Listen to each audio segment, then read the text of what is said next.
Hujurat halaman 103. Kula ulang balik ya. Bismillahirrahmanirrahim. Innallaha yastakhlisu rajulan min ummati ala ru'usil khalaiqi yaumal qiyamah. Fayan syuru alaihi tis'atan wa tis'ina sijillan. Kullu sijilin ya mislumatil basar. Terus per box niku jumlahnya 99 box. Per box niku sejauh mata memandang ya, seperti Kudus lah kira-kira atau sini Demak. Semuanya isinya kesalahan.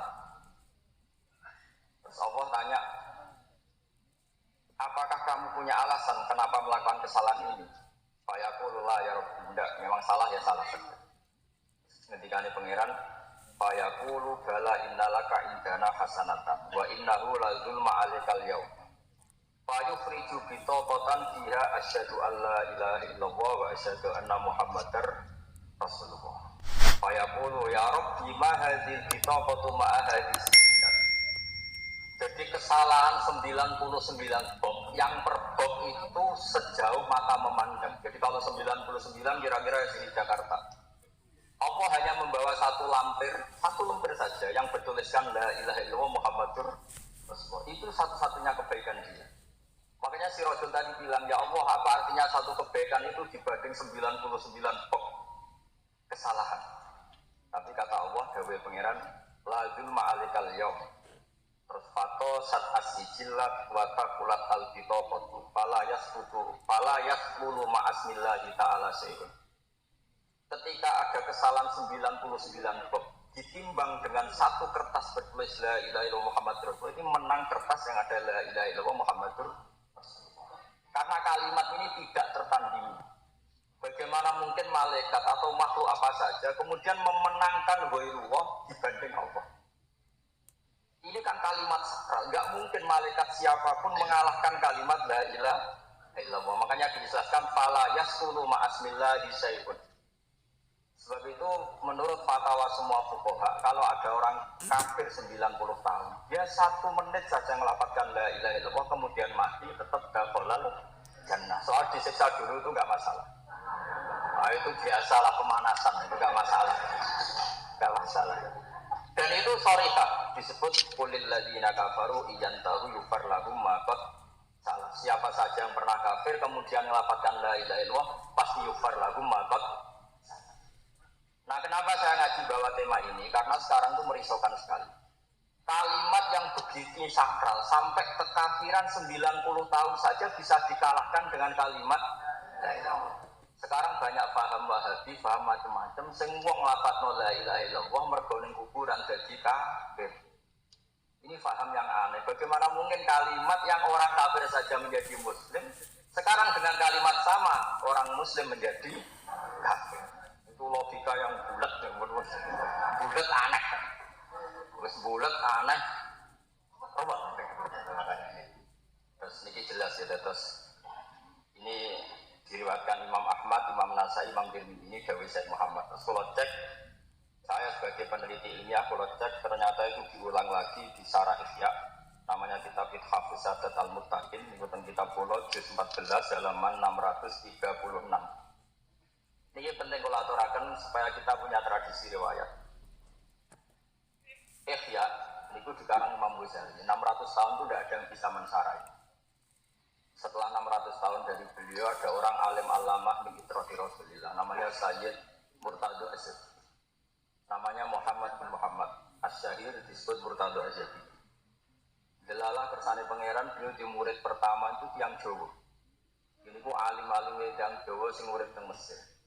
Di urip teng Mekah yen ate teng Mesir. Namanya Kiai Abdul Manan. Nah, Kiai Abdul Manan iki terus dia putra alim alamah namanya Kiai Abdullah. Ada Kiai Abdul ini wonten putrane kang alim namanya Mbah Mahfud Termas. Mbah Mahfud Termas niki sing terus di murid Mbah Fakih Mas Kumambang, Duki Bazibar, Duki Bahmun, Duki Kulo. Mungkin sanad semuanya ya sama, misalnya Zaki dari Peloso ya sama, nanti lewat Mbah Hashim, Mbah Mahfud, ya terus Mbah Abdullah, Mbah Abdul Manan saja. Kenapa saya mengatakan sanad itu penting? Karena sekarang banyak orang analisis hadis itu sesuai kepentingannya. Wah, itu bahaya kalau nggak ada sanad. Sesuai partainya ya. Nah, itu repot. Saya punya pengalaman gini, Imam Syafi'i dulu itu pernah partai miskin. Jadi dia sama miskin tuh senengnya bukan main. Selain beliau sudah miskin ya supaya ada justifikasi kalau cara politik itu ada justifikasi. Sudah miskin alim sehingga tambah kuat miskinnya karena orang miskin itu bebas hisab. Ya. Jadi miskin yang berpartai. Ya. Karena nanti ya ma'zumratil apa? Masakin. Setelah itu beliau berpikir begitu terus karena beliau punya Sufyan Ats-Tsauri. Dulu beliau ngaji sama Muslim bin Khalid Az-Zanji, ngaji sama Sufyan Ats-Tsauri, ngaji sama Sufyan bin Uyainah. Dulu dia punya guru-guru yang pro kemiskinan. Setelah dia umur 14 tahun ngaji ke Imam Malik sampai 3 tahun. Imam Malik itu kaya, mewah itu. Itu dalam sebuah riwayat Imam Malik itu gabutnya itu kalau diinjak itu polok kaki itu tidak kelihatan saking halusnya gabutnya. Terus kalau ngaji itu di kursi yang tinggi. Gaya Imam Malik. Makanya mazhab Malik itu mengharamkan miskin. Itu. Jadi kalau miskin haram. Kalau mazhab Syafi'i itu diharamkan enggak ya jalan. Nah, ini kan takdir jadi sudah jalan saja. Dia benci sama orang kaya Imam Syafi'i itu. Setelah ngaji Imam Malik dengan gaya hidupnya seperti itu. Imam Syafi'i alim, beliau orang alim Allah ngaji Muwatta ini. Setelah alim, ditanya sama Malik, ilmu saya sudah, kamu nyari orang sealim saya. Siapa? Kata Imam Malik, sebetulnya yang sealim saya itu Abu Hanifah, tapi orangnya sudah meninggal. Tapi masih ada muridnya yang alim, namanya Muhammad bin Hasan Asy-Syaibani. Kamu harus ke sana. Akhirnya Imam Malik ini datang ke Baqi. Dulu Baqi itu pasar. Apa di antara kalian ada kafilah yang mau ke Irak? Ada. Semuanya dibayari Imam Malik. Terus sekarang rental untanya itu dibayari Imam Malik. Masih disamoni sorotan dia dan Nadir. Pernah saya hitung itu sekitar 16 juta. Pokoknya disamoni banyak.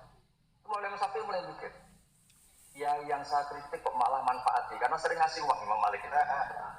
Yang saya puji orang miskin tidak pernah ngasih uang itu mulai mikir. Jadi dia mulai mikir. Nah ini cerita istihad. Setelah datang di Muhammad bin Hasan Asy-Syaibani, lebih parah lagi. Muhammad bin Hasan Asy-Syaibani itu pakar usul. Itu kalau meletakkan uang itu di meja tamu. Dia itu punya emas lantaan di meja tamu. Ditutui itu dari emas utuh ditutui jadi pecahan. Itu di ruang tamu. Hadir. Imam Malik parah ini lebih parah lagi. Kaget Imam Syafi'i. Di ruang tamu lagi, tidak sembunyi di kamar, tidak di ruang tamu. Terus kata Imam Muhammad bin Hasan Asy-Syaibani, atung kiru hadza, kamu tidak senang kalau ada ulama kaya? Enggak. Kamu enggak senang kalau orang soleh kaya? Enggak. Ya wis tak kena wong fasik ben digo demenan, digo nglontik macam-macam. Oh ampun, mungkin bahaya nak dikuasai yang fasik. Berarti digo wong soleh rapo pun boten. Semenjak itu Imam Syafi'i itu mulai mikir bahwa orang soleh kaya itu tidak apa-apa. Kalau yang kaya orang dolim malah prono gitu. Semenjak itu beliau geluti ilmu namanya ilmu usul. Makanya beliau masyhur menghentikan An-nasu fil fiqhi iyadun li Abi Hanifah. Sepinter-pinternya orang dalam usul fikih pasti anak buahnya Abu. Karena dia pinter gitu bi barokati Muhammad bin Hasan Asy-Syaibani itu tilmidu Abi. Makanya ini kalau ngaji baik jenengan sing partai miskin di monggo itu enggak apa-apa. Saya juga miskin lama dan sampai sekarang ya enggak kaya. Mau di atas satu rupiah. Karena saya senior beliau di Anwar. Karena beliau sudah menang senior Habib jadi kalah saya dalam hal lama di Anwar. Di Anwar berapa tahun tuh? 10. Kira. Enggak mau kalah sebenarnya. Nah ini penting cerita usul fikih. Karena di Quran memang seperti itu. Nabi yang miskin ya banyak, yang kaya ya banyak. Sampai ada ayat am yahsuduna nasa ala ma atahum wa hum min fadli. Faqad ataina ala Ibrahim al-kitab wal hikmata wa atainahum mulkan azim. Jadi banyak nabi yang jadi raja besar. Makanya ketika tadi Gus Yasin pidato secara politik, saya itu tidak kaget. Mungkin kalau orang jabat dekat subat, dekat korupsi, terus orang anti jabat. Tapi kalau dibalik, ya wis dijabat wong fasik. Oh ya bengok-bengok gitu. Ini Habib ya DPR RI. Kalau yang DPR RI yang orang fasik kamu ya bengok-bengok. Ya sudah seperti itu. Dan kedua menurut Al-Quran alamat kebenaran adalah walau karihal mujrimun walau karihal kafirun. Kira-kira itu orang kafir seneng orang Islam miskin apa seneng orang Islam kaya? Kira-kira seneng miskin. Miskin pinter, miskin goblok, seneng mana? Seneng miskin goblok. Makanya yang sudah miskin wajib pinter. Karena satu-satunya takarrub ilallah adalah ada karihal mujrimun. Ono ra senenge wong kafir, ono ra senenge wong fasik. Jadi carilah satu status di mana mujrimun itu tidak seneng kamu. Misalnya tadi ada orang miskin tapi pengalaman alim alamah, pasti orang kafir tidak senang. Karena ini tetap punya pengaruh. Ada orang miskin tapi peneliti sehingga tahu daerah yang potensi kristenisasi dilaporkan sama aparat, pasti tidak senang. Jadi ciri utama kebenaran walau karihal kafirun, walau karihal musyrikun, walau karihal mujrim. Ini penting utama. Nah, sekarang kira-kira orang kafir lebih seneng enggak ketika kiai jabat sama ada jabat? Orang kafir kira-kira seneng mana? Seneng enggak jabat karena tidak punya otoritas kenegaraan. Tapi ya jabat kafir tidak mungkin, tidak mungkin bagi-bagi tugas. Makanya saya yang ngomong itu karena saya ada wakil gubernur. Justru itu fair, saya ngomong secara ilmiah. Ini penting saya utarakan karena sekarang itu riwayat itu ditekuk-tekuk sesuai kepentingan. Yang jelas di Quran kata Imam Syafi'i ketika ditanya ma kaunukum fil hasur, hasur itu orang yang tidak nikah, fil ujubah. Imam Syafi'i jawabannya ringan saja. Inna wa ta'ala dzakara 'abdan sholihan wa qala innahu hasur. Beliau baca ayatnya wa sayyidaw wa hasura wa nabiyyam nasab. Allah menyebut hambanya yang soleh. Toh di antara yang soleh itu berstatus hasur, orang yang tidak nikah. Ini ku Nabi Yahya. Artinya tidak nikah itu bukan berarti buruk. Begitu juga tentang harta. Bagaimana seorang soleh yang jadi raja? Inna wa ta'ala dzakara rajulan sholihan wa qala, dan mereka adalah diberi wa atenahu mulkan azima. Jadi ini penting saya utarakan. Sudahlah, sementing riwayat Nabi kaya ya banyak, kayak Nabi Sulaiman, Nabi Dawud. Nabi miskin ya banyak, kayak Nabi Isa. Nabi budiken ya ada, kayak Nabi Ayub. Meskipun budikennya ada kayak cerita kiai-kiai dulu itu. Itu Israeliat itu. Budiken sampai katanya setan, terus sampai sholat di blokno, bersolat dipasang. Meneng itu Torah ahli sunnah wal jamaah, riwayat itu masalah penaltimah. Tapi kalau untuk balik bagus biar seru. Tapi itu masalah secara ahli. Jadi ini penting sekali supaya jenengan ngelafal la ilaha illallah itu mantep. Pulau warai, boleh ijazai. La ilaha illallah adalah kalimat surga dibikin semewah itu ya karena kalimat la ilaha illallah, yaitu yang menerima la ilaha illallah. Neraka dibikin sengeri itu juga bagi yang menolak la ilaha illallah. Dunia dibikin juga untuk orang supaya berlatih dan bersujud ikrar melafazkan la ilaha illallah. Rasul diutus juga untuk melatih la ilaha. Jadi ini kalimat yang luar biasa. Nah, seperti ini disebut fa'lam annahu la ilaha. Nah, caranya tahu gimana? Tahu itu dimulai dari akal. Akal itu pasti mengatakan bahwa sesuatu yang wujud pasti diciptakan sesuatu yang wajib wujud. Karena sesuatu yang tidak ada itu tidak mungkin menciptakan. Saya di Jogja pernah ditemuin orang yang pro komunisme, ateisme. Dia bilang gini, Pak Bahak, selagi Anda tidak bisa menjelaskan Tuhan itu siapa, saya tidak mau Islam. Terus saya bilang gini, Allah tidak kamu katakan Tuhan itu tidak apa-apa. Yang penting kamu katakan bahwa penyebab wujud itu ada, kata saya. Maksud Bapak gimana? Begini, langit bumi menurut Anda wujud tidak? Ya wujud. Terus selalu sesuatu yang wujud ini diciptakan sesuatu yang tidak ada. Berarti ada al-adamu yakhluqu mawjud, dan sesuatu yang tidak ada menjadi faktor dari sesuatu yang ada.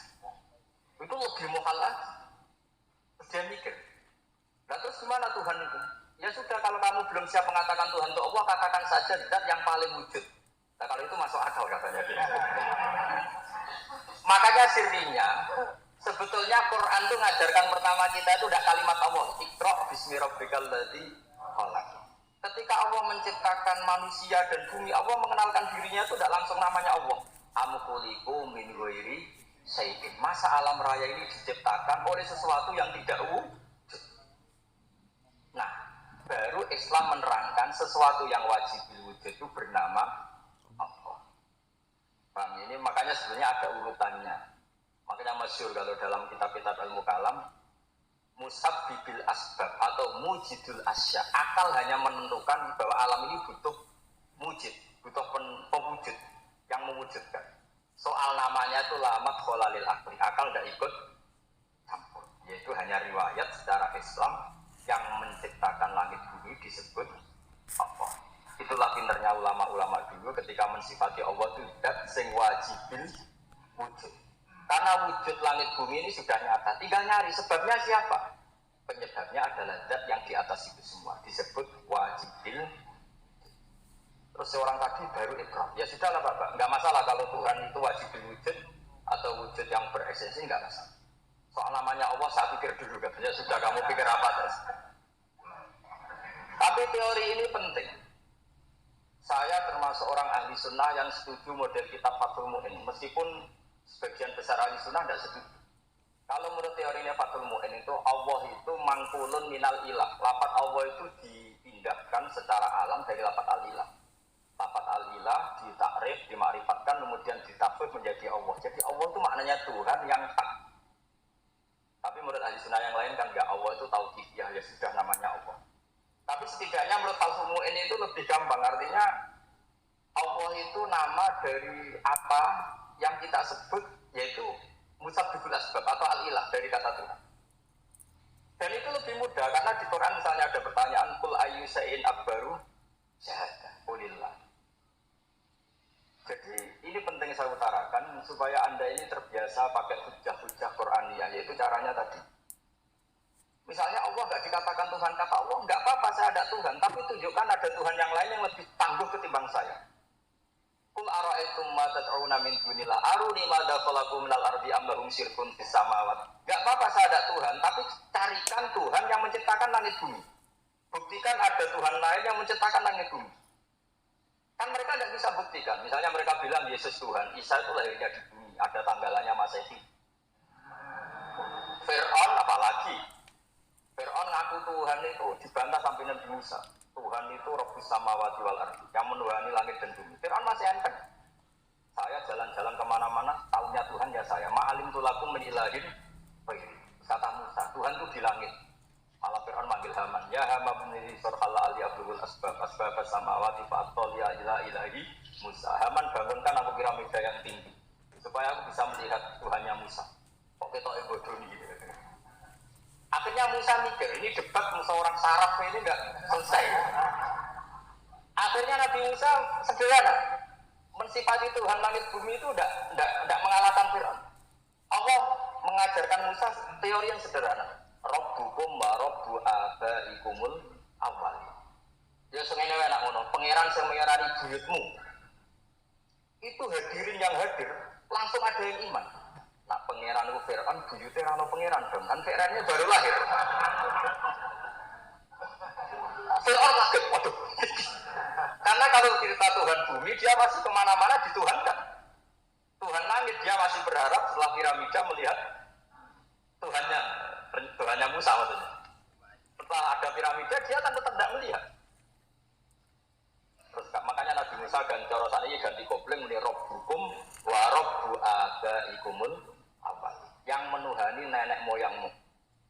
Nah itu semenjak itu ada waqala rajulun mu'minun min ali fir'aun yaktumu iman. Saat itu sudah ada yang iman.